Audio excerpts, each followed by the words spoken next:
Tinitingnan ka neto.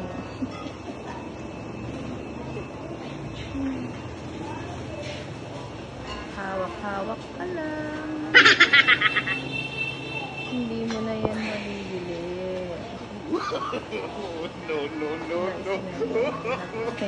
No.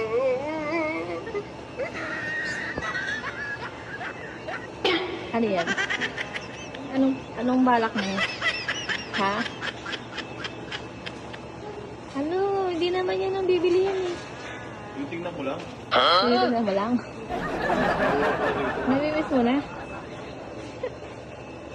Hindi yan kasama sa budget. Kung dati, binabudgetan mo alak, ngayon, hindi na pwede. Hanggang pampers ka lang, saka gatas. Hindi pwede. Tigilan mo. Ay, hindi kasama sa budget yan. Hindi pwede yan. Huwag ka nang tumingin-tingin dyan, masasaktan lang ang damdamin mo. Bakit? Alak na ba yung lalamunan mo? Nauuhaw ka? Nauuhaw ka? Hindi, isa lang.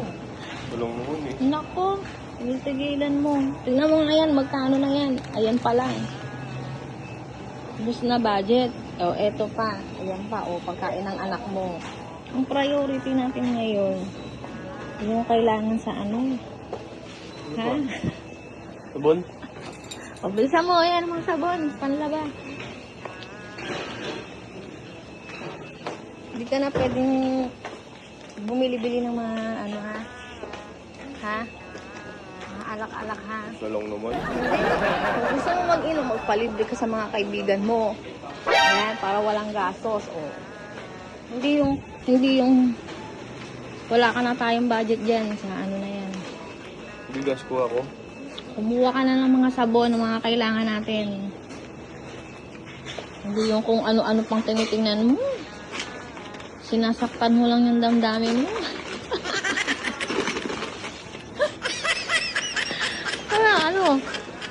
Diba gusto mo yan? Gusto mo magkaroon ng obligasyon, diba? Anak-anakan mo ako eh. Dapat. Unahin mo obligasyon mo. Hindi ka na pwede mag-inom-inom. Diba guys?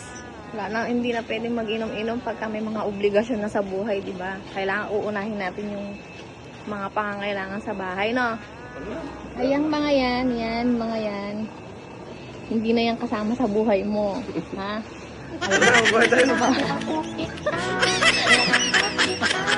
Ano?